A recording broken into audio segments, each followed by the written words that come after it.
Okay, welcome to another video for A-level math students. Today's target is to do some M1 questions. I'm calling them the M1 challenge questions, the more recent questions, and I've pointed out the more difficult ones. Going to leave out the easier ones. You can ask me the easier ones if you want. This says a crate of mass 200 kgs is being pulled at a constant speed. So when I say constant speed, it automatically means that the acceleration is zero by a horizontal rope attached to a winch. Now, a winch is that machine that sort of winds up the rope or the wire or whatever. It's the machine that does it. For example, you see that in elevators if you see the system on the roof of an elevator. Okay, so the winch is moving at a constant, working at a constant rate of 4500 watts. So the power being generated here is 4500 watts. Since this is acceleration 0 and I have a constant resistance of 600 newtons, I can also say that the driving force is also 600 newtons. When I have the driving force and I have the power, I can simply say that power is basically force into velocity. So F into V, so 4500 equals to force is 600. So into V, that gives me the velocity. Once I have the velocity, I can use it to calculate the time. So that's 7.5 is the velocity. If my distance is 15 and my velocity is 7.5, since this is a constant velocity question, I can just simply say that speed equals to distance over time. So time equals to distance over speed, and that's 15 divided by 7.5, that's 2 seconds. Let me just verify quickly if that's the correct answer.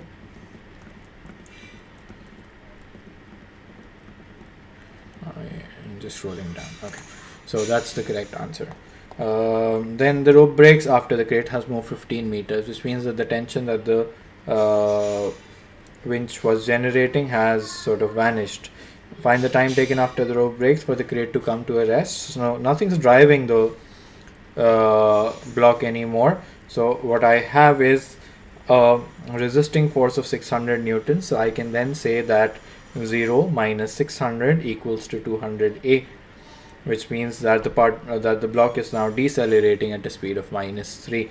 It had a starting speed of 7.5 when the system broke down. Its acceleration is -3, and what I want it to do is I want it to stop. So I'm asking you then for t. So v equals to u plus at. That's fairly simple. 0, 7.5 minus 3t. So t is 2.5 seconds. I think that should be the correct answer. Yes, that's the correct answer. Moving on. This is an easy question. I'm leaving that out. There's again question number 3. It says a particle moves in a straight line starting from rest from a point. The acceleration of the particle at time t seconds after leaving O is this. Find the speed of the particle when t equals to 9. So I think that's a fairly simple question. I think that's an easy question that I seem to sort of have included. I think I can just let go of this one and then try to do this one. This is sort of more, it will bother a lot of people. So let's look at this carefully. It says a toy railway locomotive of mass 0.8 kgs is being towed by a mass of truck 0.4 kgs. Is towing a truck. So it's towing a truck. At a constant speed. So again, the acceleration in the system is 0. So acceleration is 0. There's a constant resistance force of 0.2 newtons on this. I'm drawing it up here because there's very little space down there, but I can sort of move it here for you to see it more clearly. Okay, then it says on the locomotive, but no resistance force on the truck. So there's no resistance force. Let's draw 0. There is a light rigid horizontal coupling. So that coupling acts like the rod or the rigid rod that you have, the locomotive and the truck. State the tension in this coupling. Now, an important thing is the acceleration being 0 and there being no resistance on the truck. So that tells you what? That tells you that if this is 0 and the acceleration is 0, therefore this driving force should also be 0. Since this tension is going to be driving the truck, I can safely say that the tension is also 0. Why? Because the thing is moving at a constant acceleration and it's already there and it's moving because of the attachment to the towing truck. Then it says find the power produced by the locomotive's engine. So I'm going to find the driving force of uh, that's what I need. So I'm going to say that the tension is 0, so the driving force must equal 0.2, and the power should then equal 0.2 into 2, which is 0.4. So that is the power of the locomotive. That's the correct answer again. Okay. Then says the power produced by the locomotive's engine is now 1.2 watts. So now I'm now changing my power to 1.2 watts. Find the magnitude of the tension in the coupling at the instant then the locomotive begins to accelerate. Now begins to accelerate. Right now I can safely assume that the speed is again the same what was in the previous part. So I can say that the driving force should now be 1.2 divided by 2, that is 0.6. So now I'm driving this at 0.6. I still have a resistance of 0.2, and there is the tension, there is no resistance here. So I can then say that if I look at this mass of 0.8, this is now going to begin accelerating, which means that right now at the instant acceleration is right now 0 because I've taken a speed. So I'm going to say that this is 0.6 minus 0.2 minus t equals to 0.8a. That's my first equation. Then I'm going to say that there is another equation, t minus 0 equals to 0.4a. So those are the two equations that I create. That's why this is for 5-mark question. And I'm going to solve this simultaneously. And I get 0.4 equals to 1.2a and a is equals to 1/3. Is that the correct answer? The acceleration, find the magnitude of the tension. It's the tension, but let me just find out if I have done the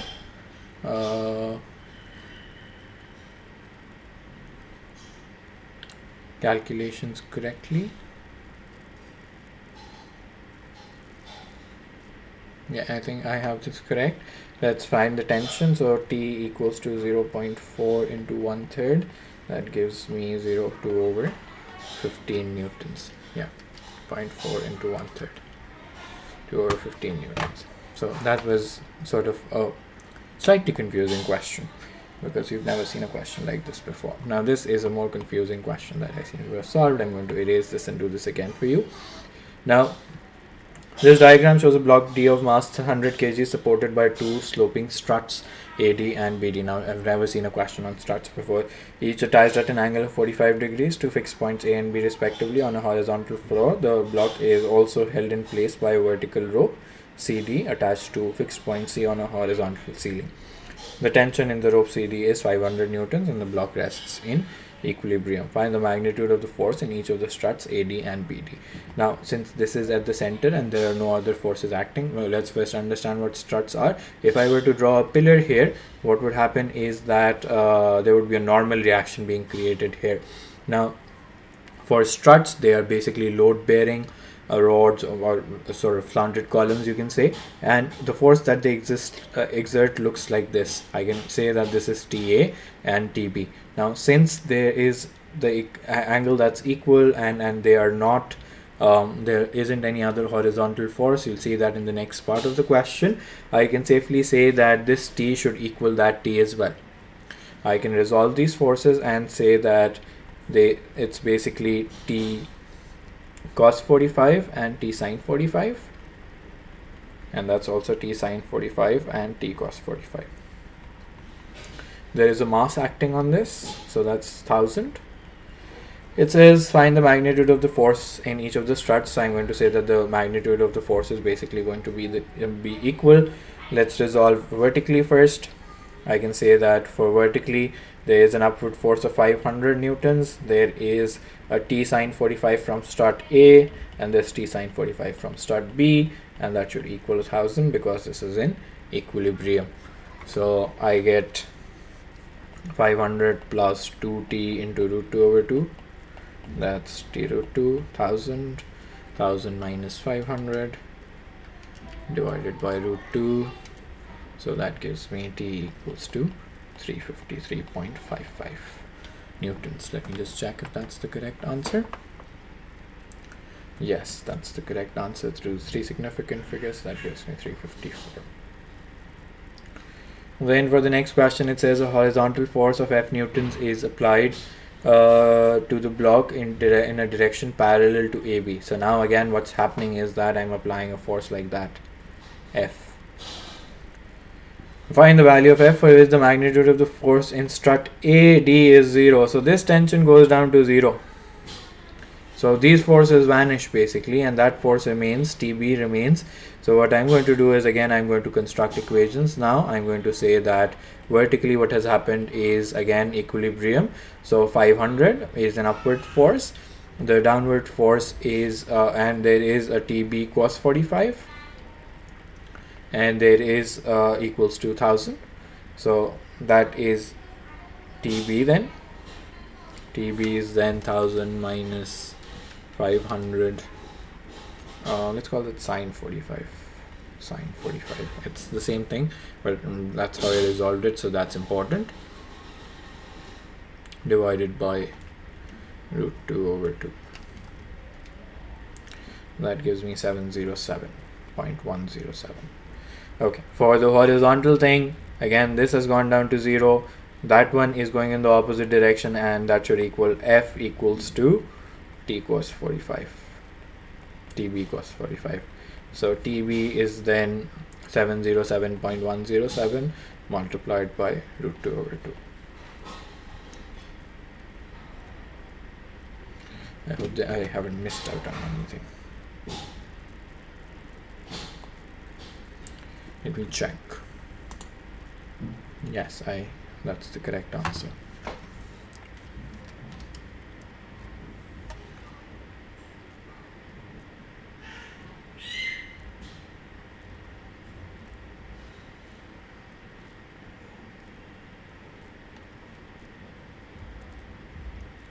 My calculator is in radians, so I'll just do that.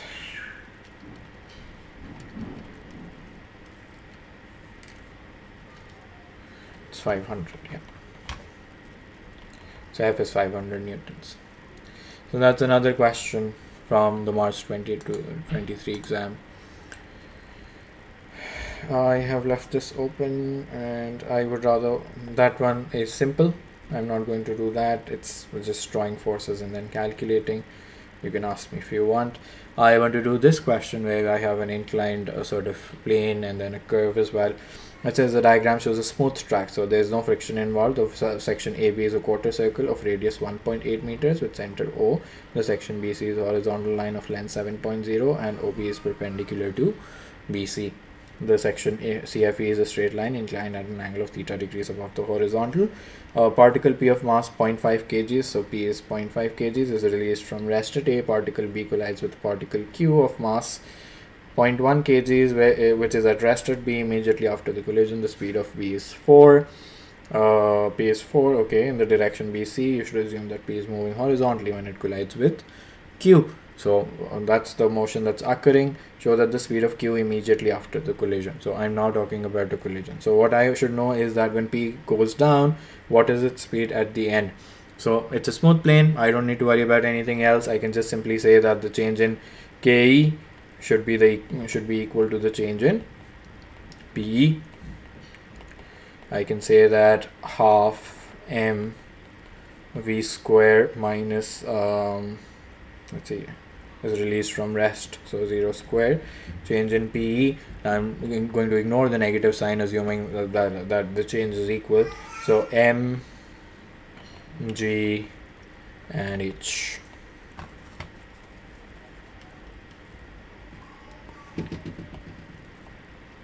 Sorry. So 18 into 2, and the root of that. So V comes out as 6. So that's the speed of P at the end of this motion.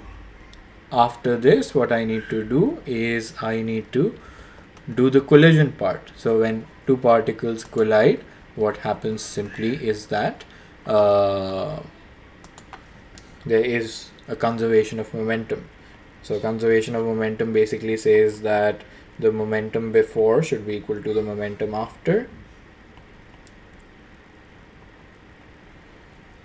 So momentum before is then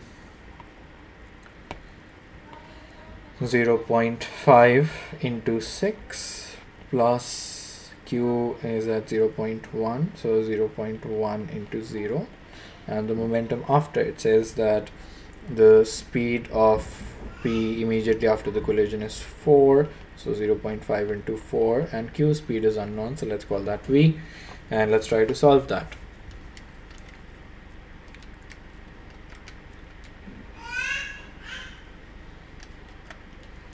So that's v equals to 10 if you solve this one. Then moving on, it says when q reaches c, it collides with a particle r of mass. So q was traveling at a speed of 10, and it had a mass of 0.1. It collides with a mass of 0.4, which is at rest at c, so its starting speed is 0. The two particles coalesce. Coalesce means they combine together. The combined particle comes instantaneously to rest at f. So it keeps climbing, but because it's climbing an inclined path, what I am assuming is that it's decelerating with gravity and the angle theta. So that's what I'm going to do. You should assume that there is no instantaneous change in speed as a combined particle leaves c. So going on to the slope doesn't cause an instantaneous change in speed, nor when it passes through c as it comes down the slope, given that the distance cf is 0.4. So this distance is 0.4. Let's write that down. So what I'm going to say is, first there is the momentum equation. So momentum before equals to momentum after.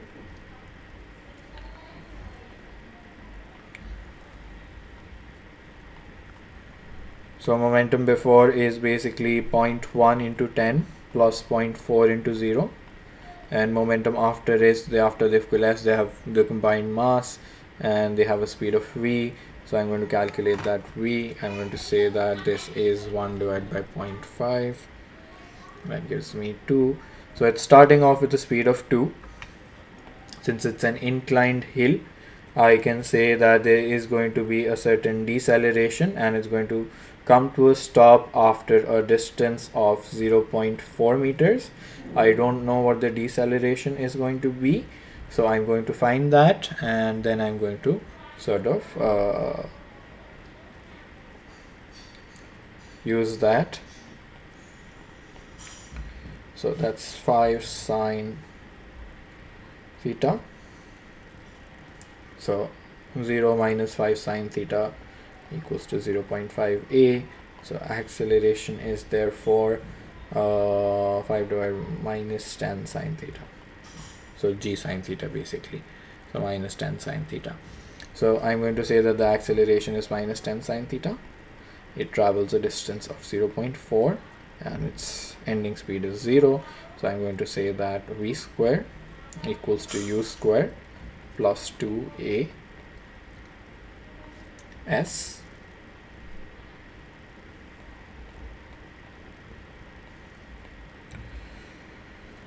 okay.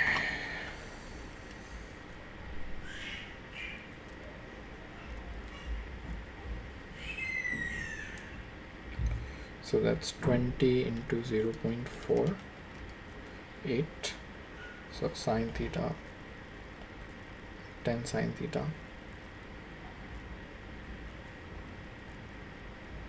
8 sine theta equals to 4. Sine theta equals to 4 over 8, and theta equals to sine inverse of half, and that gives me 30 degrees.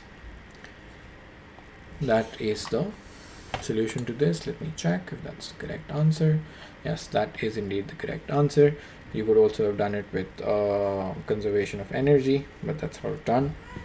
It says find the distance from V at which P collides with the combined particle that So what's then happening is that this particle is going up and then it's going to come down again.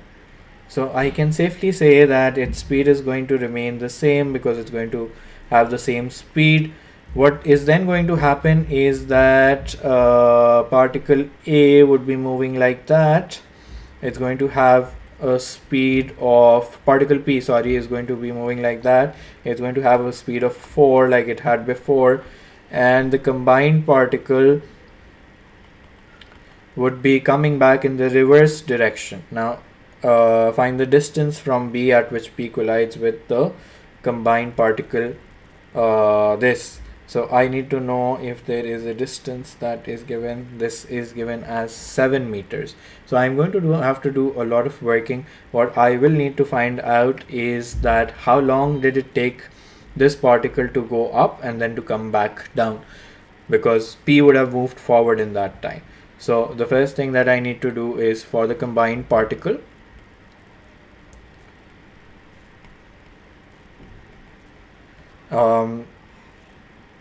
U was 2, V was 0, S was 0.4. Can I find out T? And the acceleration was, I can just use the acceleration rather than this, minus 10 sine 30. So can I find out T? I'm going to say that V equals to U plus 80. V equals to U plus 80 then gives me 0 equals to 2 minus 10 sine 30 t. So that's minus 5 minus 5t, 2 t equals to 0.4.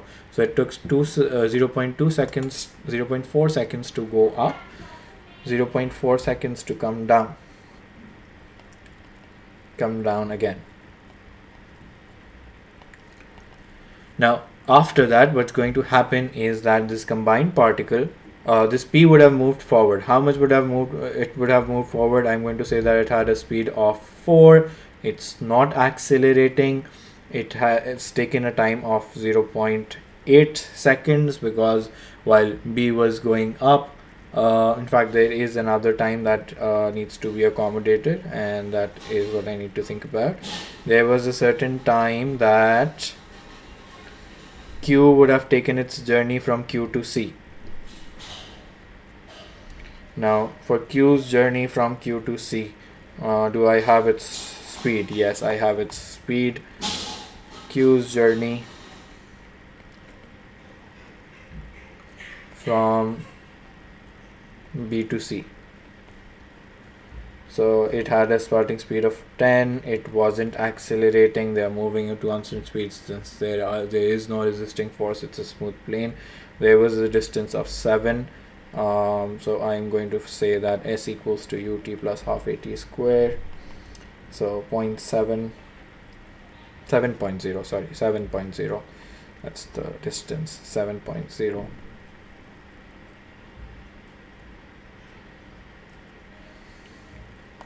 There's a page after this. I'm going to need more space on this. 10t, so t equals to 0.7. Okay, so what happened is that when Q collided with when P collided with Q went on for 0.7 seconds, then it went on for 0.4, and then it came back for 0.4. So it has moved a total of 1.5 seconds. P in that time would also have moved a distance forward of 1.5 seconds. So I'm going to find out where P is at the time when Q has returned back downwards from the slope. So 1.5, I have to find out S. So I'm going to say that S equals to ut plus half at square again.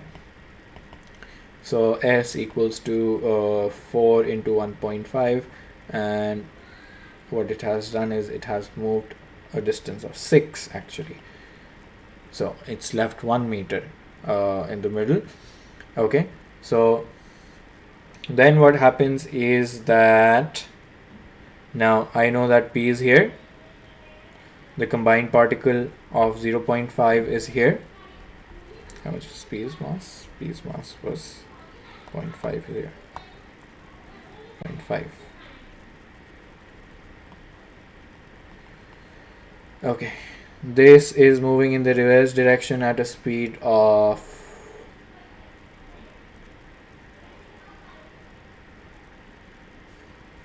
2 minus 2. This is moving at a speed of 4. Okay, the distance between them that remains is 1 meter. So what is going to happen is that what I need to find the distance from B at which particle P collides with the combined particle.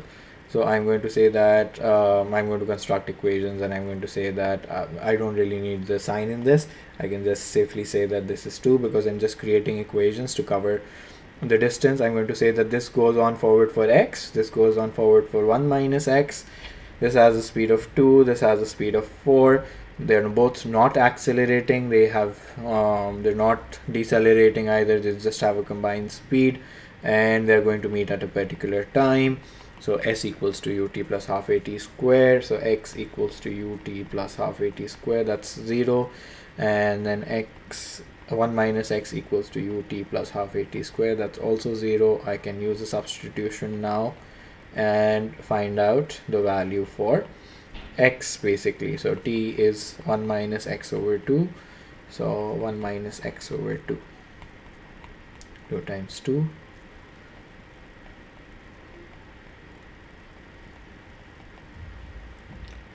two-thirds. So what is its distance from B? Its distance of B from B should be 6 plus 2/3, 6 meters, because it had already covered those 6 meters, and that gives me 20 over 3. I will have to check if that's the correct answer. It's a long working, I don't know if I made an error somewhere. So no, that's the correct answer, and I think that is how it has to be done. Yes. Okay. I think I missed out on the time here, no? Okay, I didn't miss out on anything. So that was February, March 2023, the more difficult questions from there. I hope this was productive for everybody. Let's move on and do 1 or 2 more questions before I conclude this first part of the challenge questions. This is an easy question.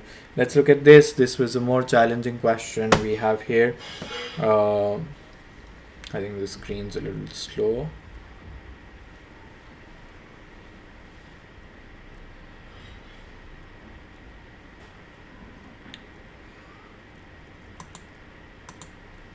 Yep. Okay. So there's a question. It says small smooth spheres A and B of equal radii and masses 6 kgs and 2 kgs respectively lie on a smooth horizontal plane. Initially A is moving towards B with a speed of 5 and B is moving towards A with a speed of 3. After the spheres collide, both A and B move in the same direction, and the difference in the speeds of the spheres is 2 meters. Find the loss of kinetic energy in the system due to the collision. So what I can then safely say is that when this collision is going to happen, there is going to be conservation of momentum, and the speeds are definitely going to change. Okay, let me just quickly fix my screen first so that there is no issue later on.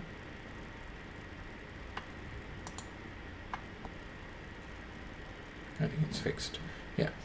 Okay, so when this collision occurs, I know that initially A is moving with the speed of 5 and B is moving with the speed of 3. So when they collide, A and B move in the same direction. Now I don't know what direction they are talking about, and they are moving towards each other. So let's write this as -3 because they're moving towards each other. So that is what is happening, and I can then say that where the heavier block is obviously going to cause the change in momentum, the direction. So if this goes and strikes this, it's obviously going to get the system to move to the right. So I'm going to say that momentum before equals to momentum after. So momentum before 5 into 6 minus 3 into 2 equals to momentum after. So now they're both moving in on the right hand side. So I'm going to say that 6 into x minus 2 plus let's write v minus 2, so that's easier to understand. V minus 2 plus 3 into v basically. Now why is the speed for a v minus 2, it says the difference in the speeds is 2 meter per second. A has to be slower than b in this case. Why does a have to be slower than b in this case? Because if a was faster, it would actually trample b and then move forward. That cannot happen.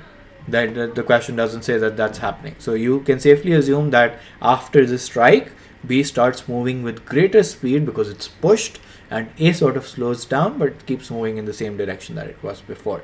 That is how this situation would work. So 30 minus 6, 6v minus 12 plus 3v. This is 2v, sorry, this is 2v. The mass is 2. So 24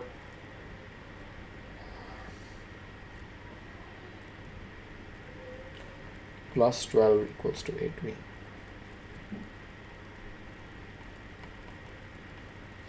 Let me check if that's the correct answer. That's I'm getting is 4.5. The speed of b, find the loss in kinetic energy of the system due to the collision. So I'm going to find out the loss in kinetic energy, but let me just verify if I have gotten the answer correct.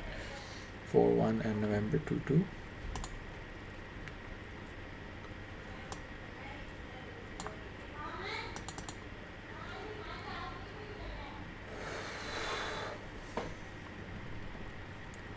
Question number 2. Yeah, I think I have gotten the speed correct. So I'm going to say that initial KE, let's find out the initial KE. Now you should also understand that since it was moving in the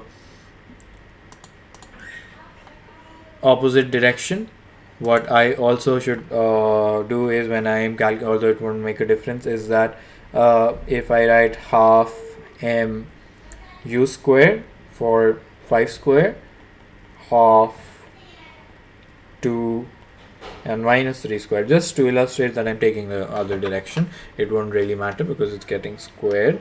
So because there is a kinetic energy of the system, 6 into 25 plus 18 divided by 2, that's 84. Final KE is half 6, and that speed is 2.5 squared, and that speed is 4.5 squared. So let me check.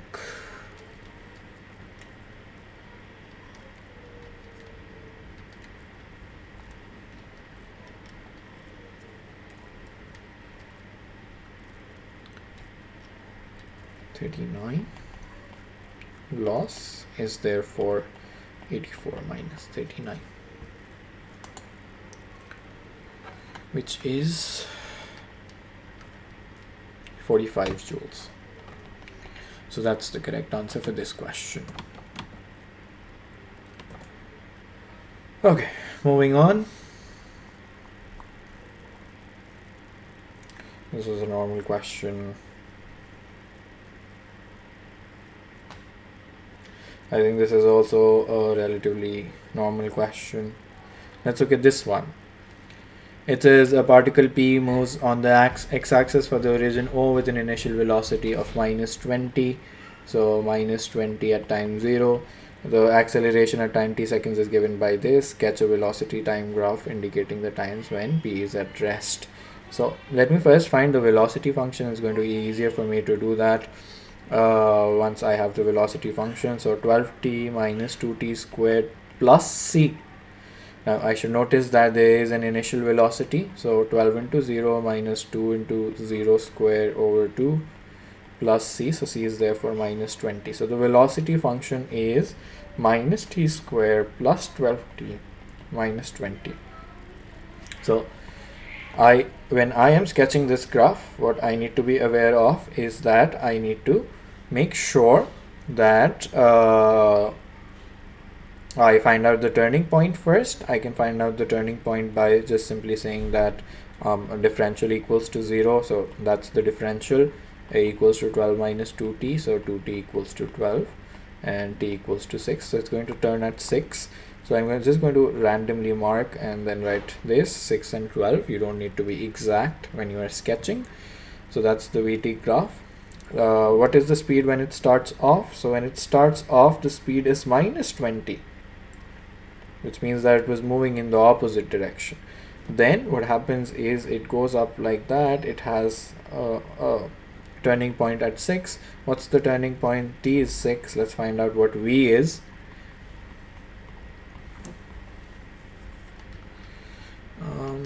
Minus 36 plus 72 minus 20, it's 16. So if that is 20, let's say that 16 comes up somewhere here. So it's going to be a parabola and it's going to return to minus 20, I think.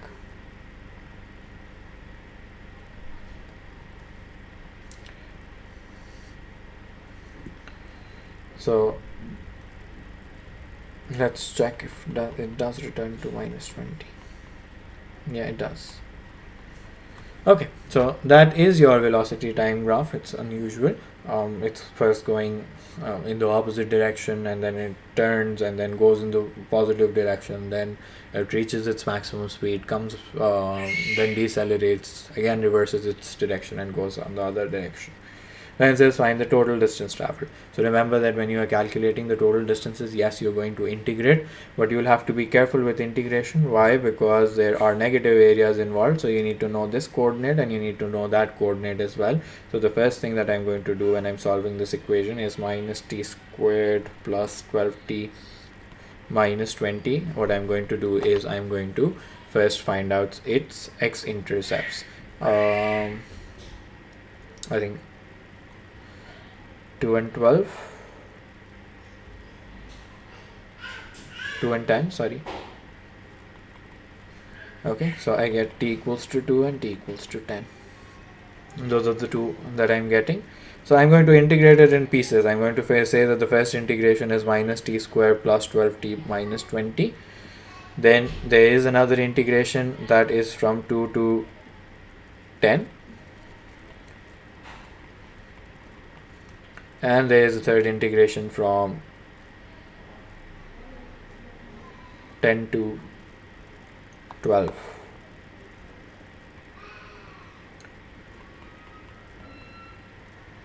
Honestly, some of those answers will overlap, but I'm just showing you what's happening.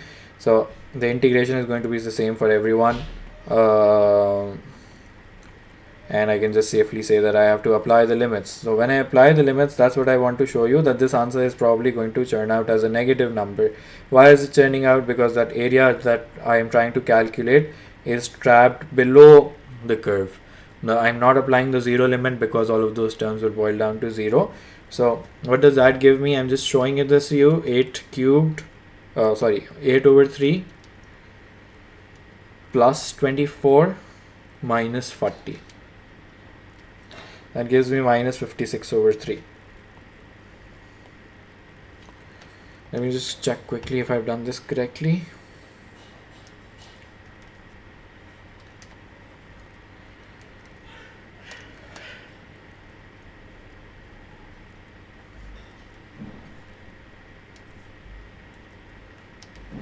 Yes, minus 56 over 3. This one is also going to be minus 56 over 3. I can safely say that. This one will have to, I have to apply both limits. So I'm going to say that 10 cubed over 3 plus 6 into 10 squared minus 20 into 10. And then with a negative, I'm going to apply all of that. If I apply the limit 2, I think that's going to give me minus 56 over 3. So that's the limit. Let me just check if my calculations are correct. 2 to 10, 10. That gives me 256 over 3. So the total distance is going to be 256 over 3 plus 2 times 56 over 3. So 2 into 56 divided by 3 plus 256 over 3. It's 368 over 3. Let me check if that's the correct answer for this question. This is question number 5.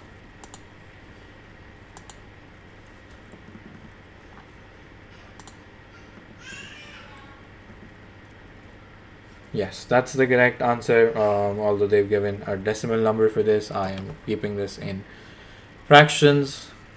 Okay, I hope this was a productive session for you. I will be back with some more challenge questions in the next video. Please make sure to subscribe to get the alerts for the next recording. Thank you.